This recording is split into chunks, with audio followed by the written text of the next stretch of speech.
A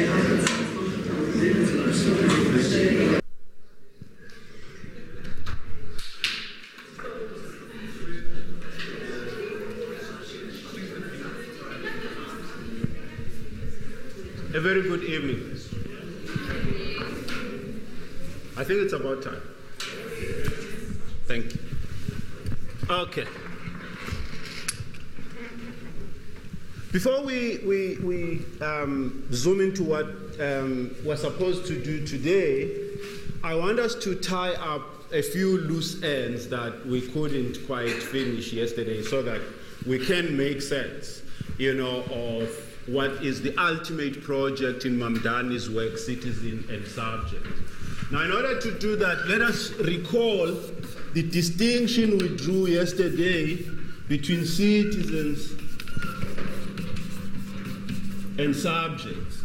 We did say quickly that this distinction between citizen and subject was basically the distinction between the urban and the rural.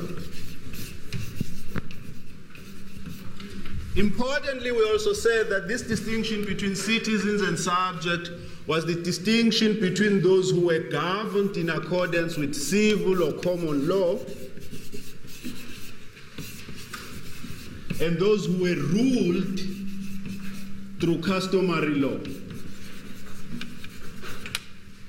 But we also did say that this society of citizens that constituted what we today know as civil society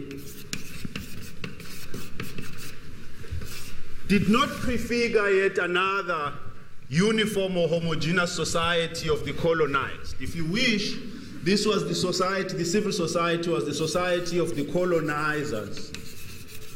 But this society of the colonizers, or this community of the colonizers, did not prefigure a unified community of the colonized, because, as we said, the notion of divide and rule said that you needed to fragment the colonized into different ethnic groups.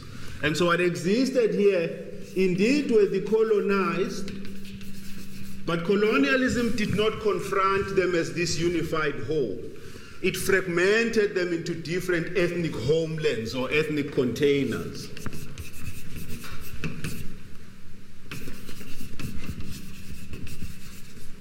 So what you had on that other side was the existence, according to the logic of colonial rule, different or a plurality of nationalities, as they call them. The language of apartheid was that there was not one black nation in South Africa or one black nationality that could lay claim to the whole of South Africa. For them, what existed was a plurality of nationalities, and each nationality could legitimately lay claim to a part of South Africa that was its homeland. And so this is why people would then be forcibly removed back into their ethnic homelands. And so you had each ethnic group. If there was one common law, civil law, that governed the society of the colonizers, what you had was a plurality of customary laws. Each ethnic group was gifted basically with its own version of customary law. Of course, we must emphasize, like we did say yesterday, that this thing called customary law that today, is being propagated around, there's nothing customary or traditional about it. It was written by a British lawyer called Lord Haile. He basically wrote a template of customary law that would be then sent to all the colonies, where it was then adapted by anthropologists to study these different, communities. So the Zulus had their own version of customary law, the Xhosas had their own version of customary law, and the Tswanas. Just as it is that all these ethnic groups have their own version of customary law, if you look at customary law, you would find at the base of it certain commonalities. Customary law pronounces itself on only 4 issues. As we did say yesterday, on laws of inheritance, on land ownership, on punishment, particularly corporal punishment, or what in Muslim societies was called hudud, and on the powers of the chief. everywhere. This is what customary law concerns itself with. On other things, it seems to be silent, and therefore, what you find in this category, of subjects, is that unlike in this category, the powers of the chief, like we said yesterday, constitute what we call a clenched fist. Because the chief in this society of subjects or the colonized constitutes at the same time the judiciary, the executive, and lawmaking functions, or rather, in the hands of the chief, all of these functions are fused. Powers of lawmaking, powers of the executive, and powers of the judiciary. It is the chief that makes laws. It is the chief that adjudicates those laws, just as it is that if you want to appeal the judgment of a customary court, it is the same chief that you return to. So the chief basically is a combination of the magistrate, a judge in a high court, and a judge in a constitutional court. All those functions are fused in the person of the chief. So, Mamdani's point is that the failure of decolonization, not just in South Africa, but in all other British colonies, is the failure to deconstruct this dichotomy, is the failure to do away with what he calls a bifurcated state. So Mamdani calls the colonial state a bifurcated state.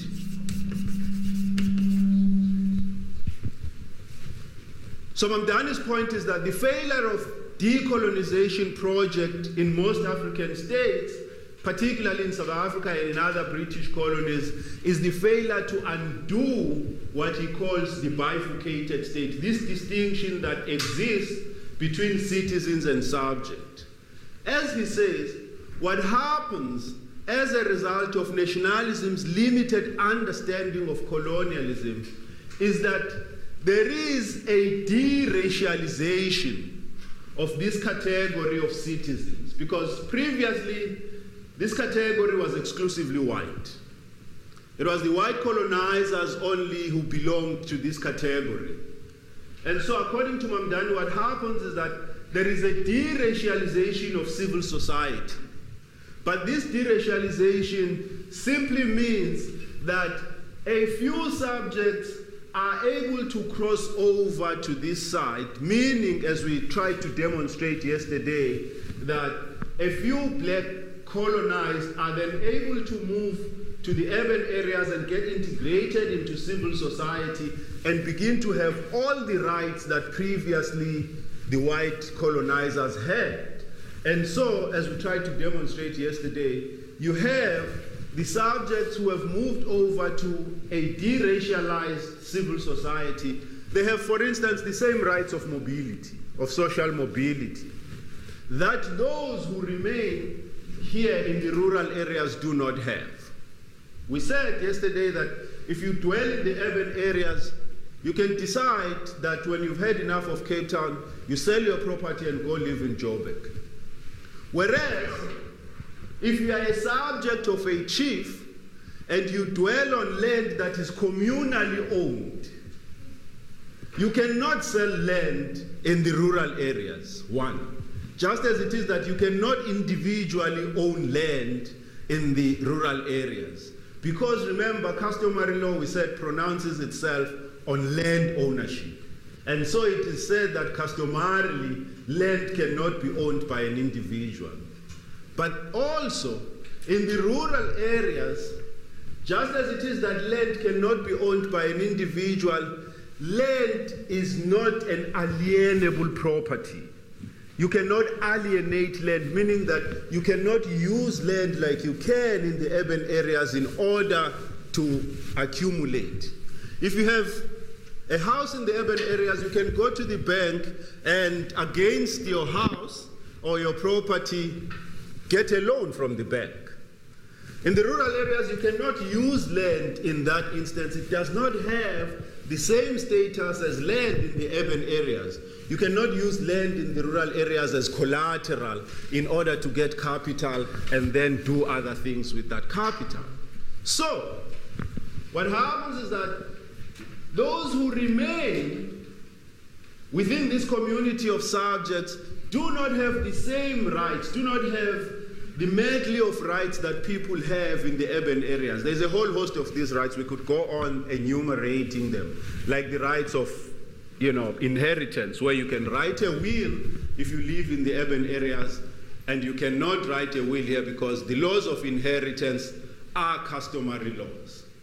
Now, Mamdani's point is that the failure of decolonization is that it only democratizes, or rather deracializes, that category of citizens without democratizing. So for Mamdani, decolonization process was what he calls deracialization without democratization.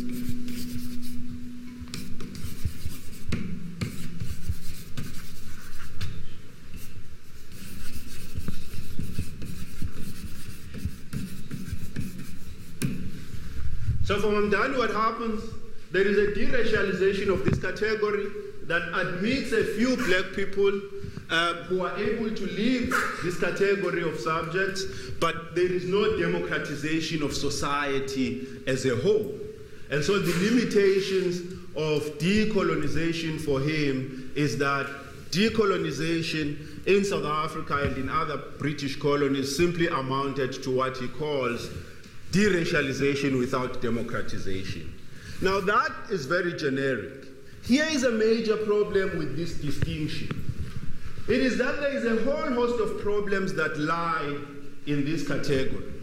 One of which is the status of women in this category.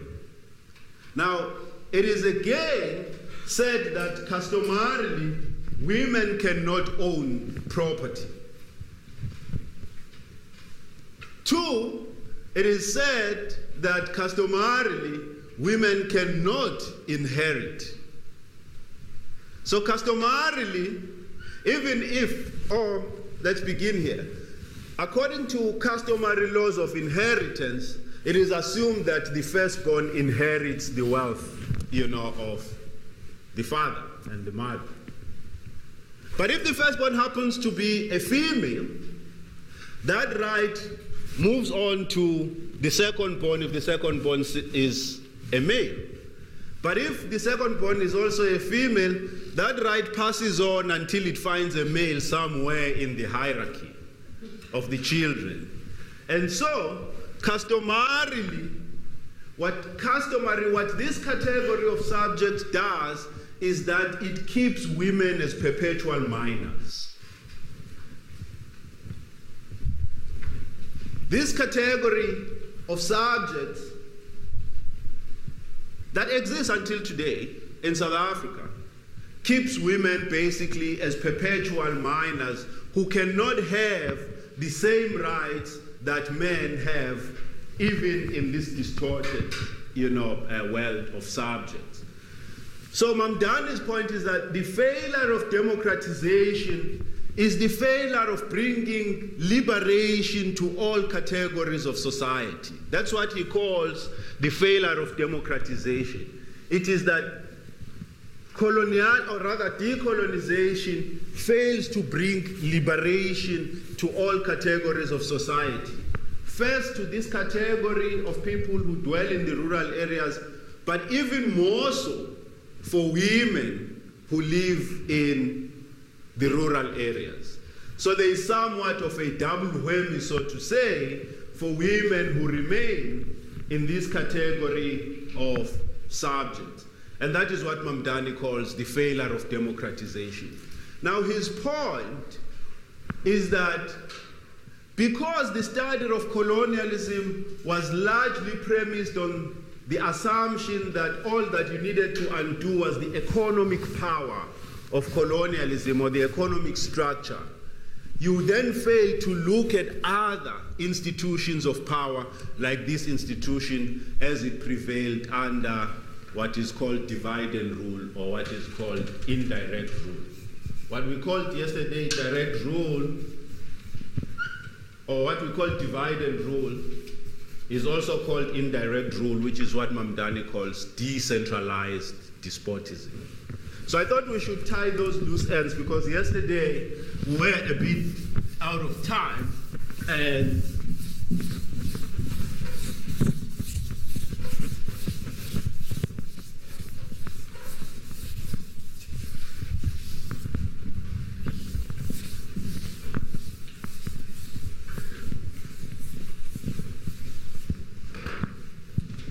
okay, so today our concern is somehow we're going to continue with the subject we began dealing with on Monday when we looked at Bigo and black consciousness. Now we're going to look at the views or the work of a South African psychologist or clinical psychologist called Chabani Manganyi. Chabani Manganyi, as we've said, was a clinical psychologist largely influenced by Fanon, who, as we said, was a psychiatrist. So they somewhat shared professional interests. But there's something interesting in the professional life of Chabani Manganyi. It is that as a clinical psychologist, he was able to infuse into his practice of psychology the principles of the black consciousness. So in a sense, his work takes forward or gives black consciousness, or rather his work gives to black consciousness a psychological, angle. Or he brings black consciousness into psychology, if you wish. I don't know which way it flows, but Chabani Manganyi, brings a certain interesting dimension into black consciousness from his profession of clinical psychology.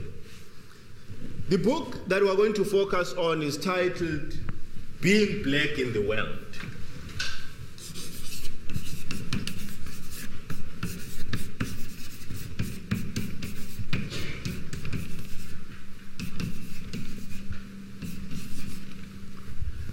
This is the title of the book that we are going to focus on, but other than just this book, Chabani Manganyi wrote several other important works and interesting works, one of which was titled Looking Through the Keyhole.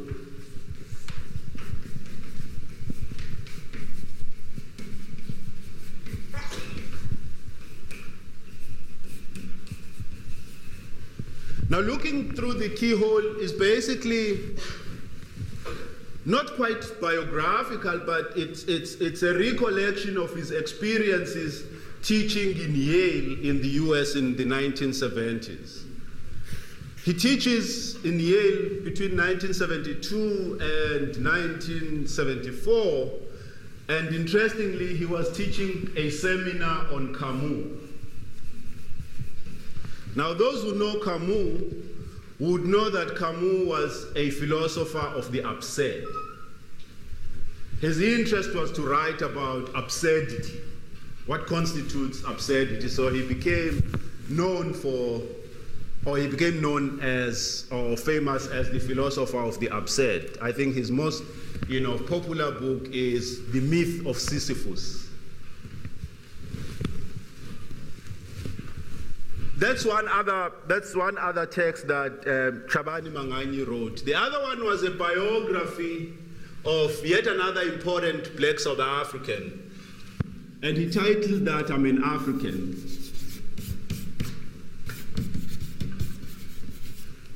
That was the biography. He wrote a biography of a South African artist called Gerard Sekoto.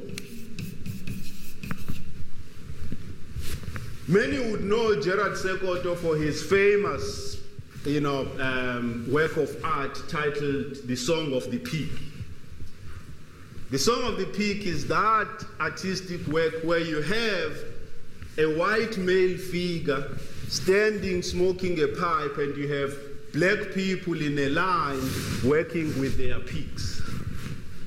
it became known as the Song of the Pig. It became emblematic in the structure of white domination. The importance of that artwork is that for black people, it became emblematic of how oppression, manifested itself in the workplace. And, Gerard Sekoto was an artist who lived in exile, died in France in exile post-1994, because he refused, when Mandela was released, he had an opportunity to come back home, or rather prior to Mandela's release, 1989, Wits University gave him an honorary doctorate. Now, the mistake that Wits did was to say that it was giving him an honorary doctorate in African art. Gerard Sekoto's point was that he didn't do African art, he did art. So he refused to take the honorary doctorate from Wits, and actually decided that he was not going to come back to South Africa until South Africa was free. But unfortunately for him, he would die in exile in France, because by 1994, he was old and terribly ill to come back. And so he died in France. So that's another important book that Chabani Manganyi wrote, titled I'm an African. There are several others. He's just released last year his memoirs that are published by Wits University Press. Now, I haven't seen the memoirs, I haven't read the memoirs, but from the reviews, it does seem like there's quite a lot to be learned, from his time in South Africa as a clinical psychologist in the 1970s and in the 1980s. Now, he was not just a professional psychologist, but he was also a professor of psychology. So he straddled both the academy and the professional world. Okay, now let's get back to Chabani Manganyi and his work being black in the world. On Monday we did say that the title of Chabani Manganyi is basically a play on the work of the German philosopher called Heidegger. Heidegger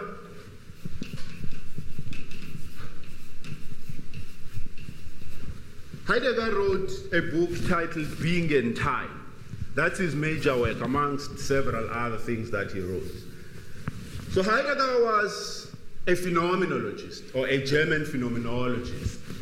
So Chabani Manganyi was not just influenced by Heidegger, but he was influenced by this whole tradition of thought we know as phenomenology. So there are quite a number of concepts that we are going to use that Chabani Manganyi uses that are drawn from phenomenology. So it will help to clearly delineate what we mean with these terms. The first of which is ontology. Ontology basically is the science of being. It's the study of being.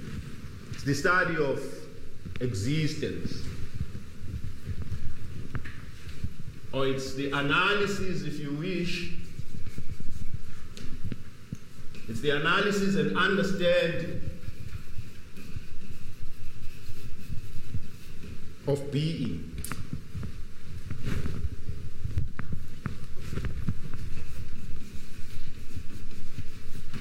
Another concept that we're going to use very much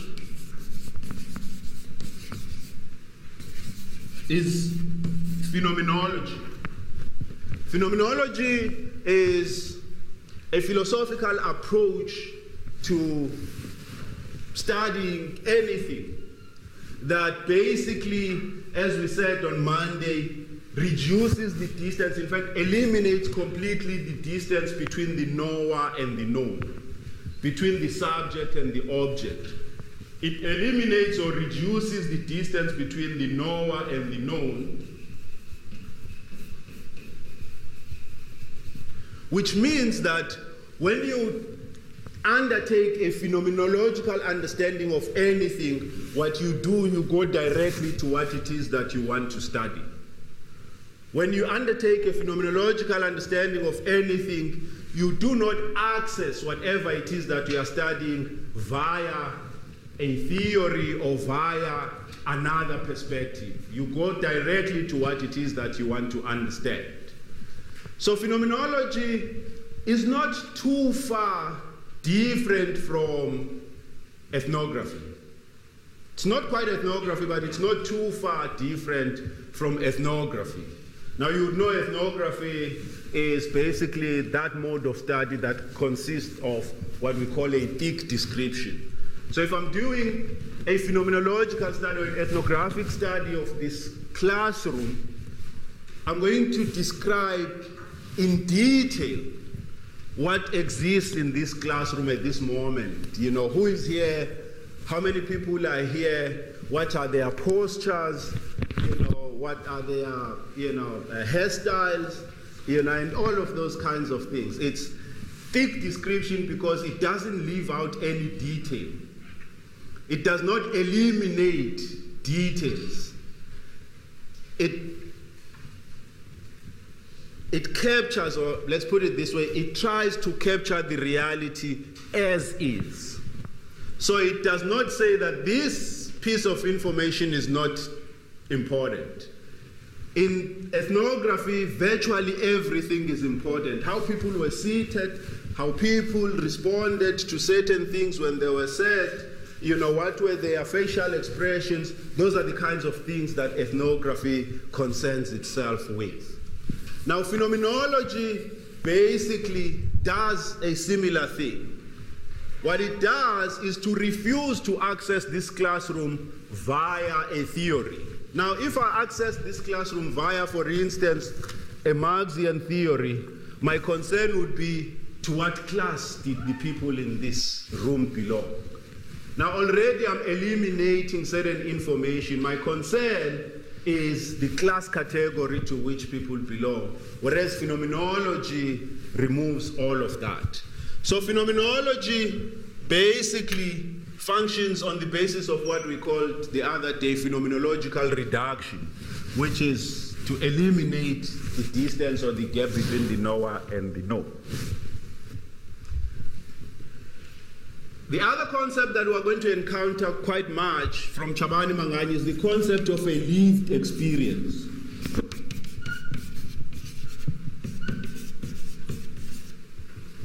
It's the concept of a lived experience.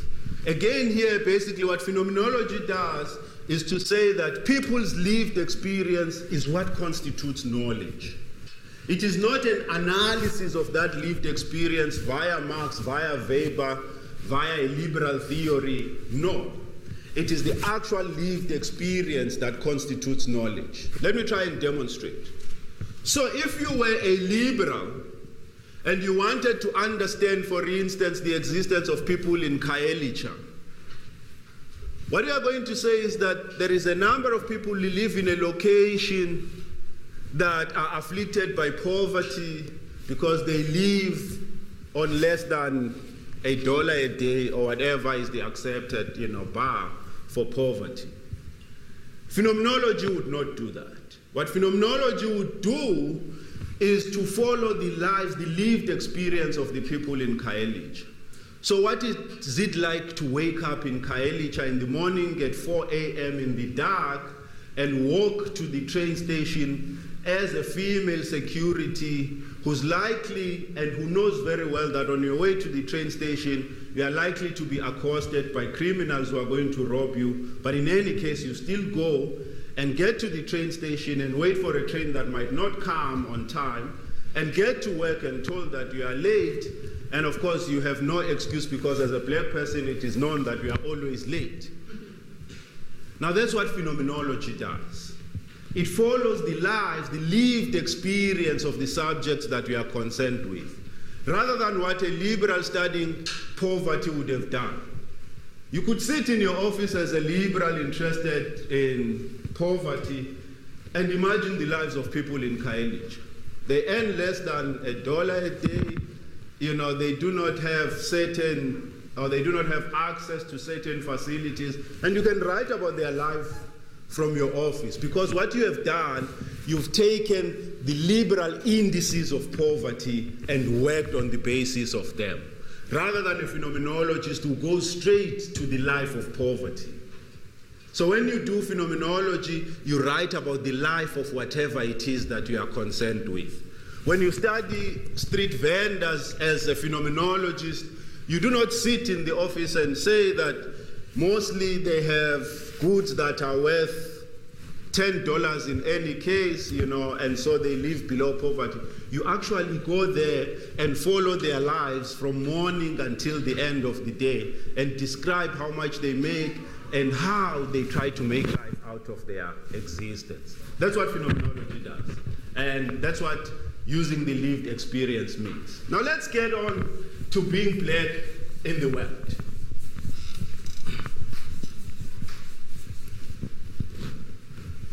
So, being black in the world obviously presupposes that there is also another form of existence, which is being white in the world.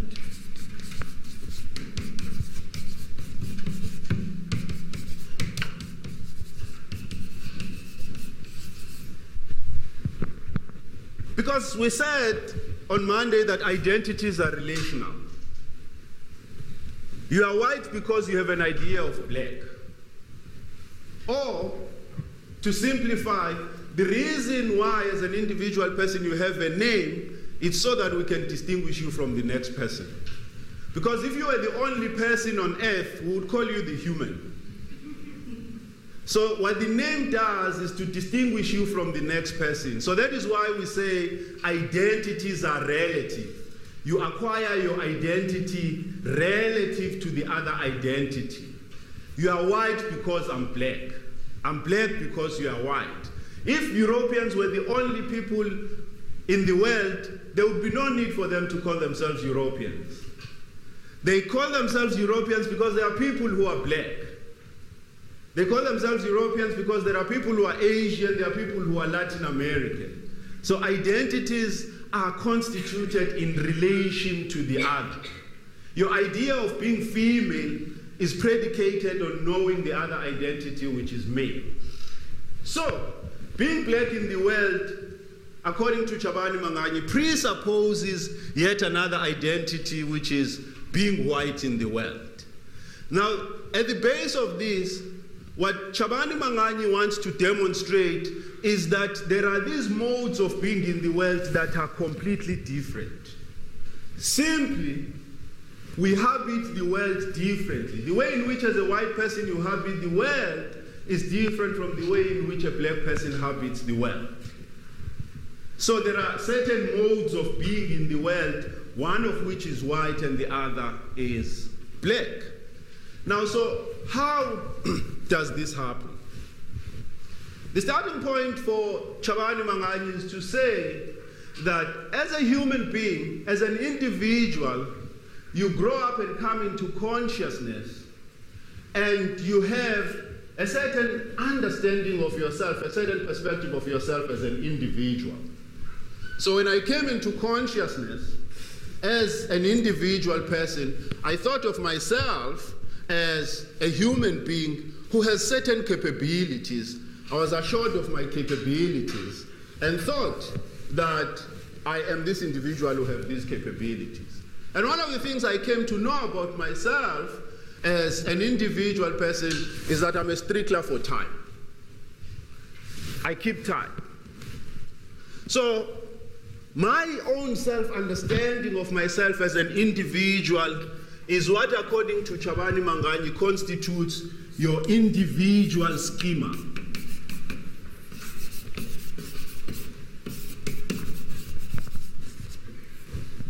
This is what constitutes my individual schema. I understand myself as someone who's possessed of certain abilities. I know I can teach. But, according to Chabani Manganyi, in the world, there is indeed what he calls an individual schema, but that's not the only thing that determines how you are in the world. The opposite of that individual schema that I have of myself is the sociological schema.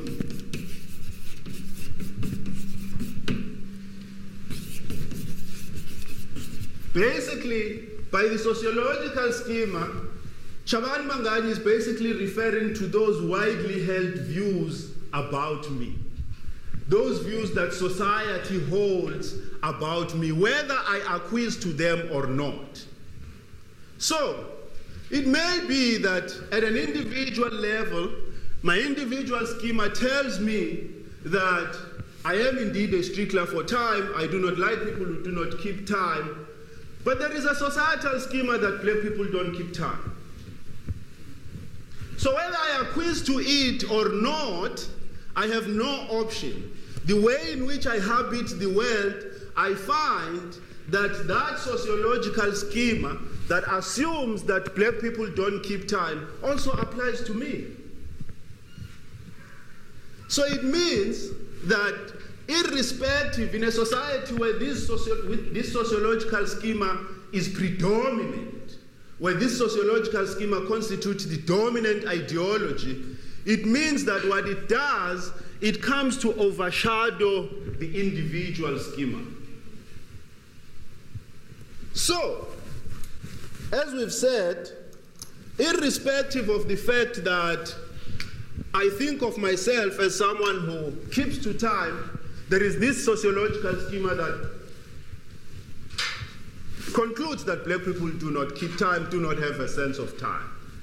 And so according to Chabani Manganyi, what then happens is that the black person habits the world in a manner that is determined by this sociological schema.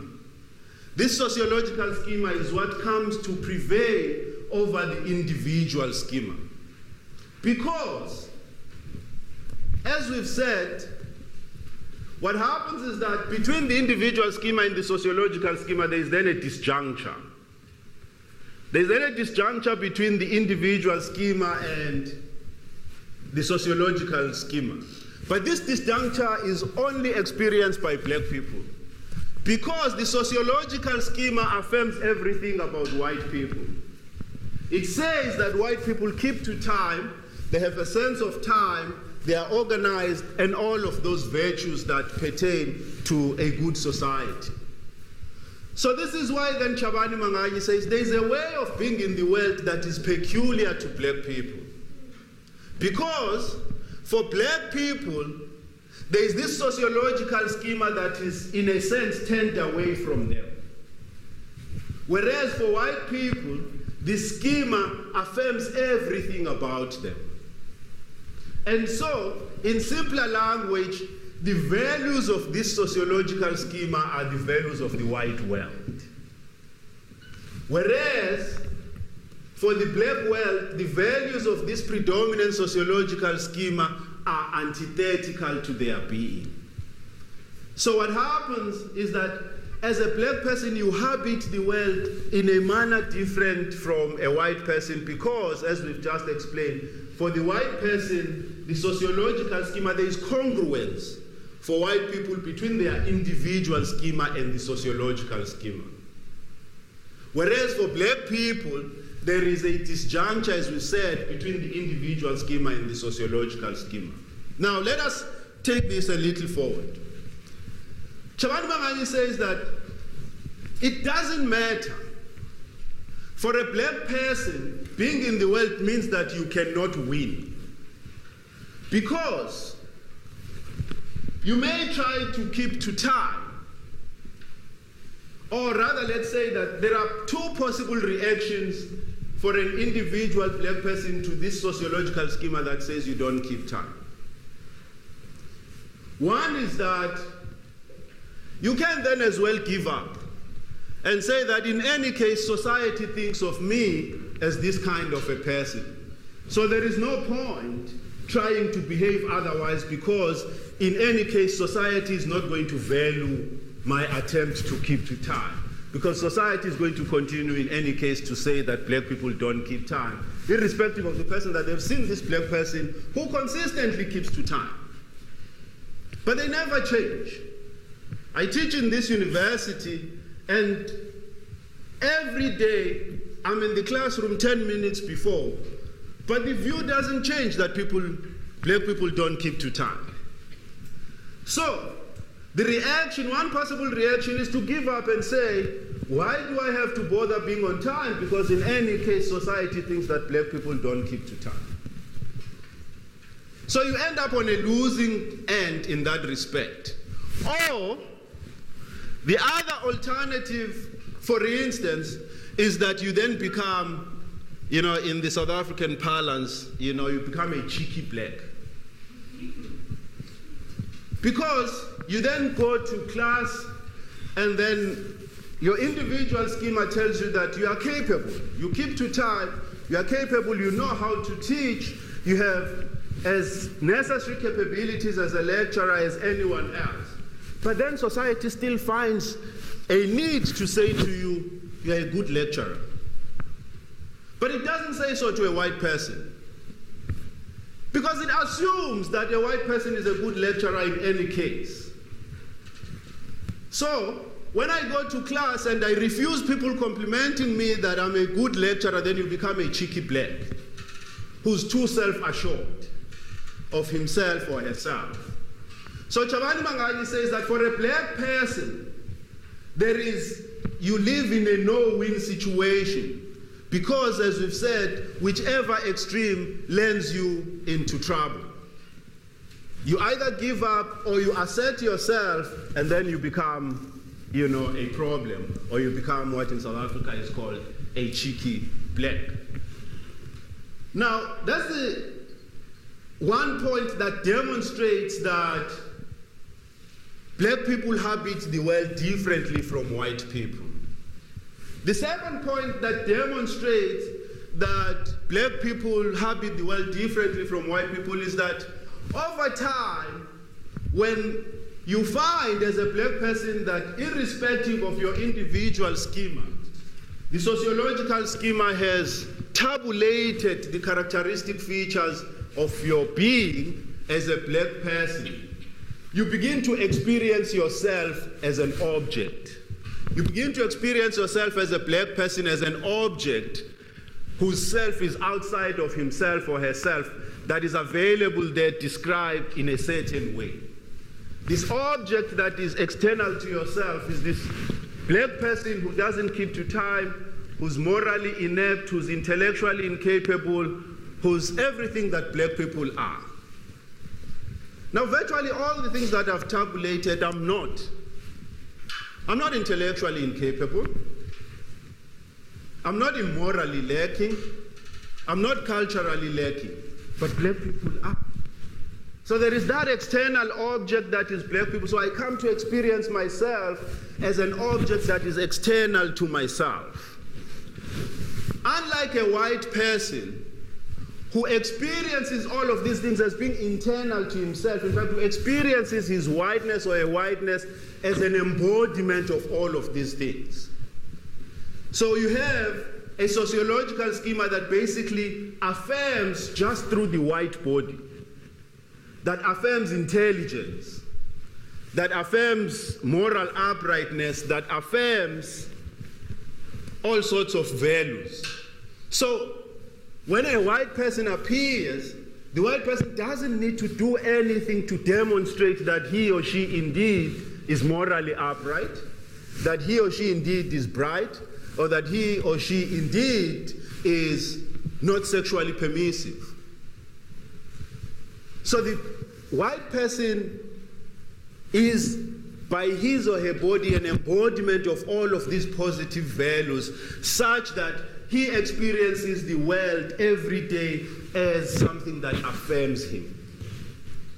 On the other hand, for a black person, because over and over again the world is pointed away from him, he finds or she finds that increasingly in the eyes of those who look up to him or her, he loses respect.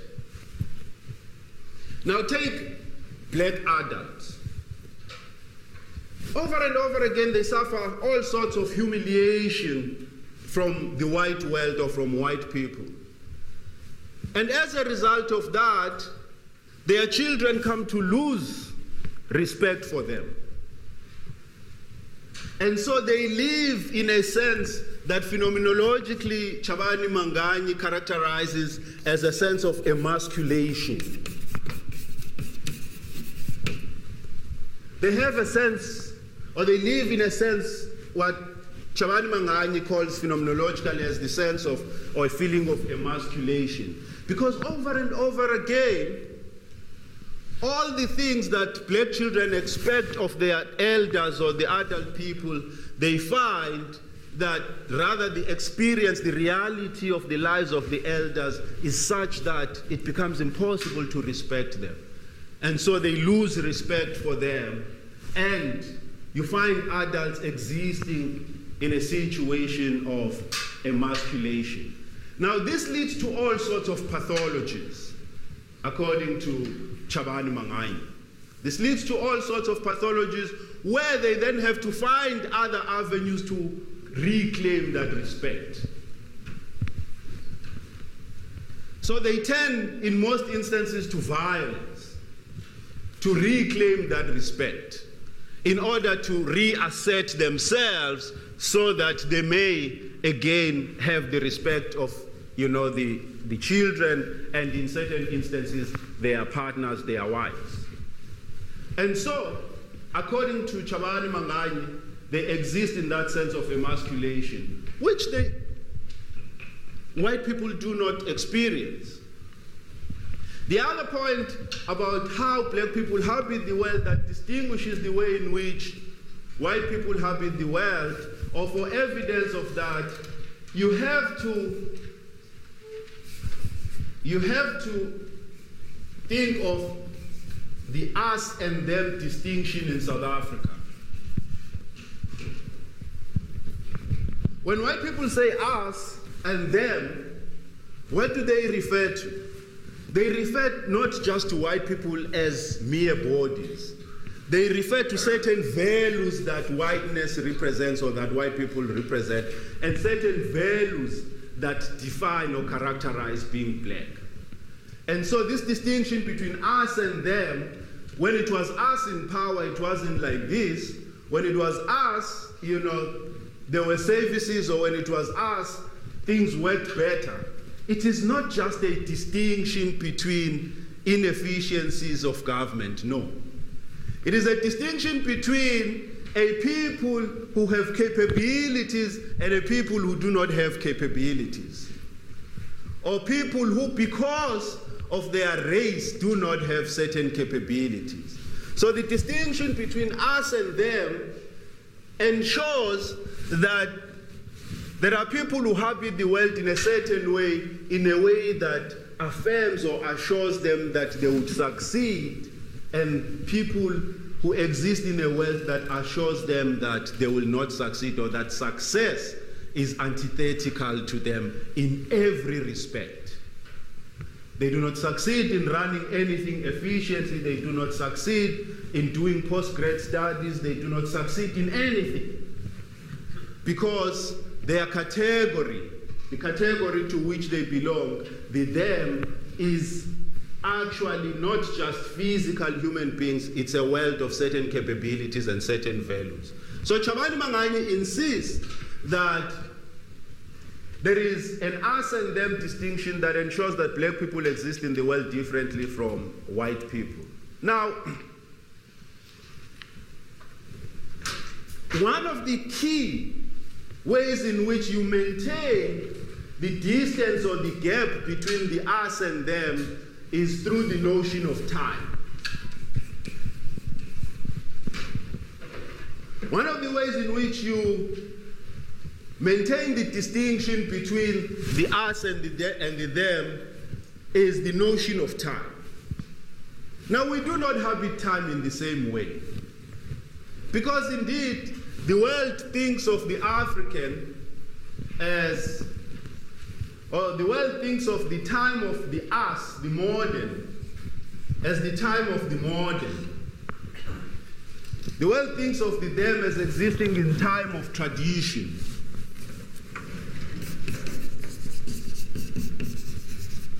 Now, this is not just a characterization just of styles of life. These styles of life are locatable in time. tradition is in the past.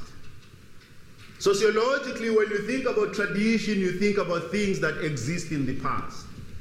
Just as it is that when you think about the modern, you think about the now. So the time of white people is the time of the now.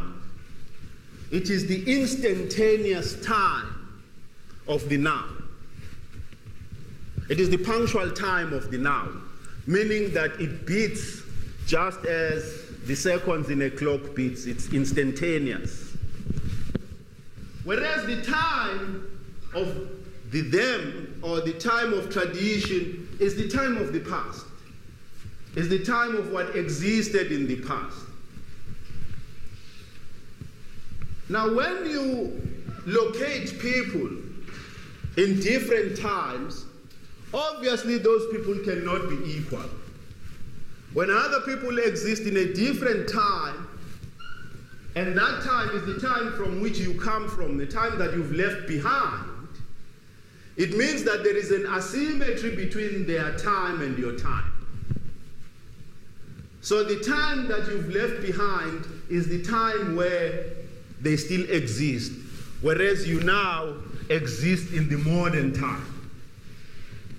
So there is always something that we call in the us and them a cultural left.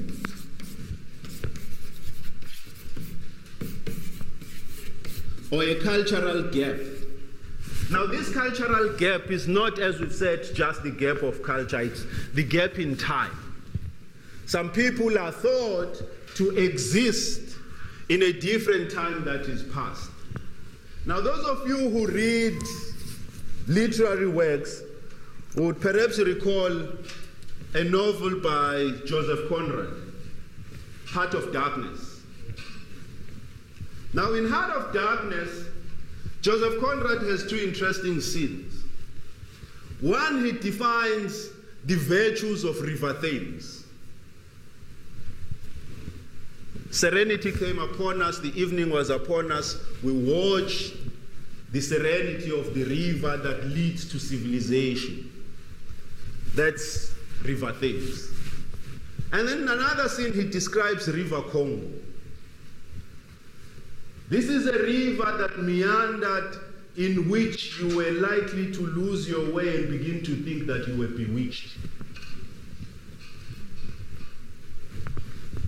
Now the River Thames and River Congo are basically the time of the them and the time of the us, such that you probably would have heard people talk about how colonialism deploys landscape in order to mark the distinction between the European and the African.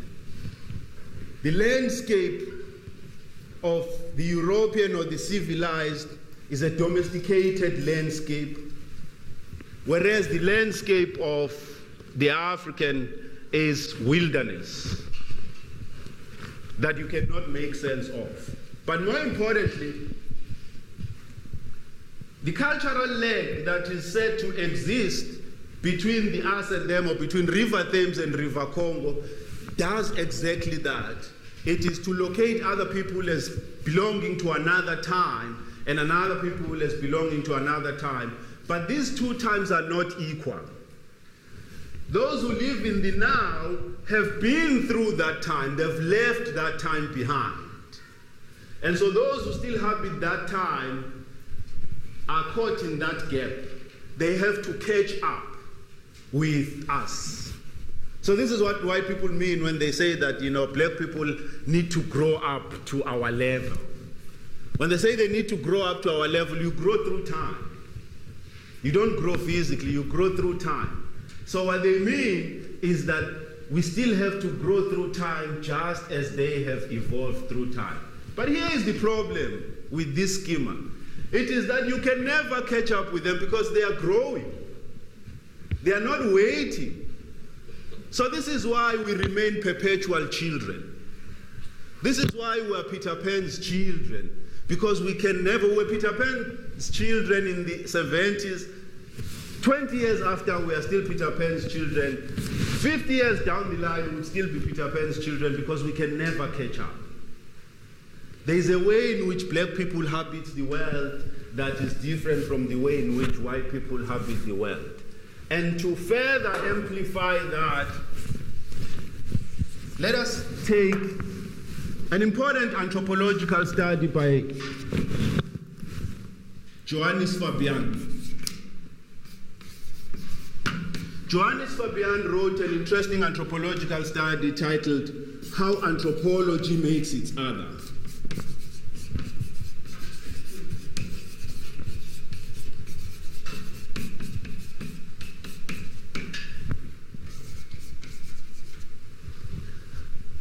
In one of the chapters, in fact, two of the chapters, in Anton Fabian's book are focused on how anthropology uses time in order to locate the African behind the European, or as existing, in a different time from the European.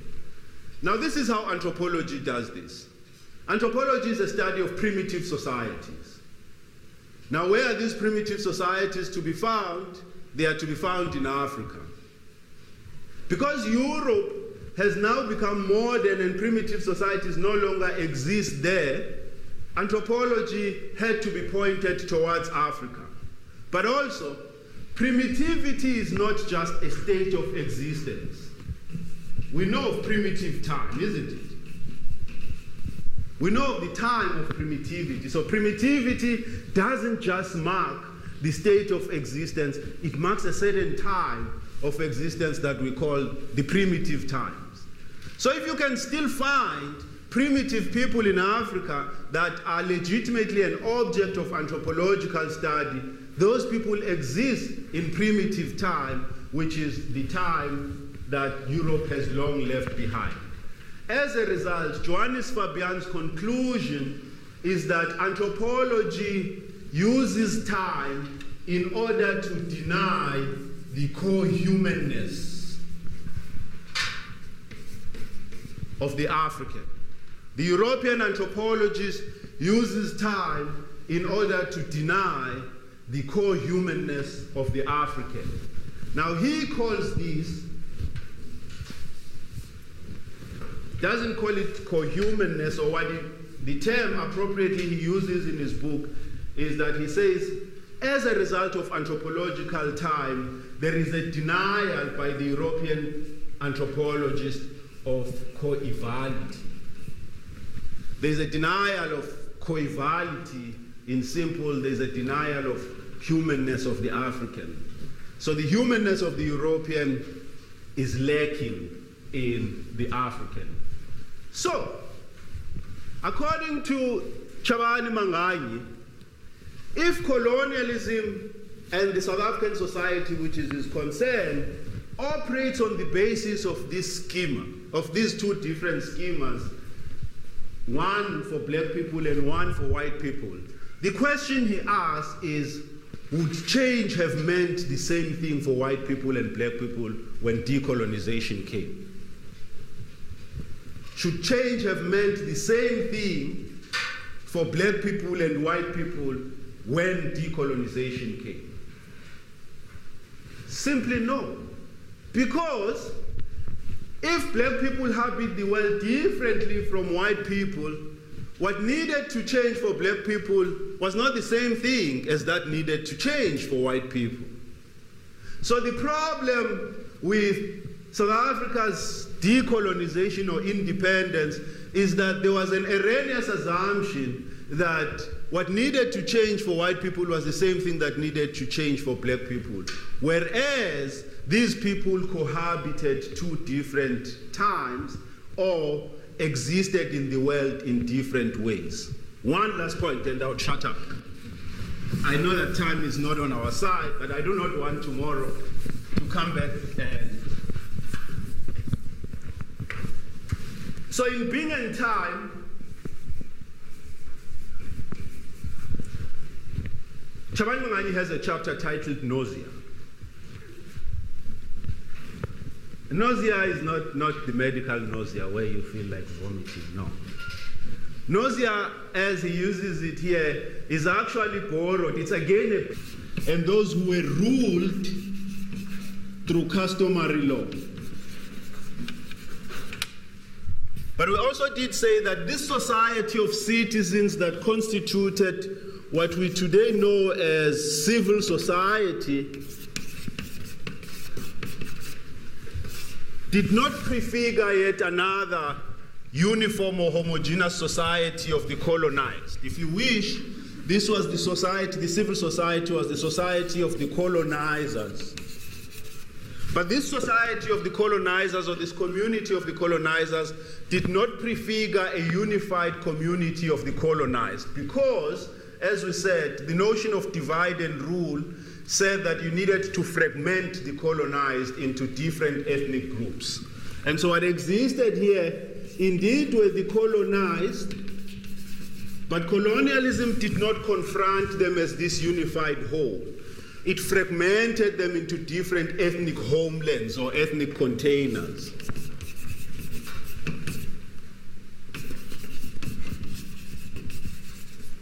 So what you had on that other side was the existence, according to the logic of colonial rule, different or a plurality of nationalities, as they call them. The language of apartheid was that own version of customary law and the Tswanas. Just as it is that all these ethnic groups have their own version of customary law, if you look at customary law, you would find at the base of it certain commonalities. Customary law pronounces itself on only 4 issues. As we did say yesterday, on laws of inheritance, on land ownership, on punishment, particularly corporal punishment, or what in Muslim societies was called hudud, and on the powers of the chief. Everywhere, this is what customary law concerns itself with. On other things, it seems to be silent, and therefore, what you find in this category, of subjects is that, unlike in this category, the powers of the chief, like we said yesterday, constitute what we call a clenched fist. Because the chief in this society of subjects or the colonized constitutes at the same time the judiciary, the executive, and lawmaking functions, or rather, in the hands of the chief, all of these functions are fused. Powers of lawmaking, powers of the executive, and powers of the judiciary. It is the chief that makes laws.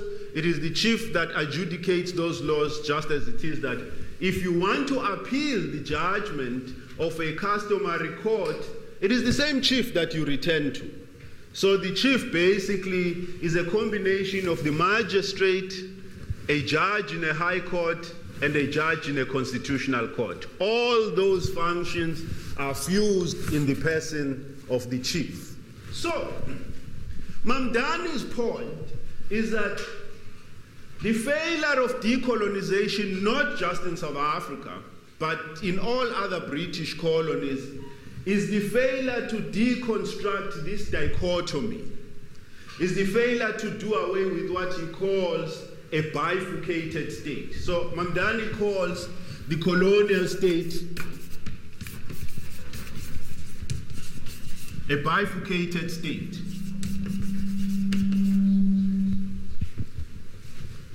So Mamdani's point is that the failure of decolonization project in most African states, particularly in South Africa and in other British colonies, is the failure to undo what he calls the bifurcated state. This distinction.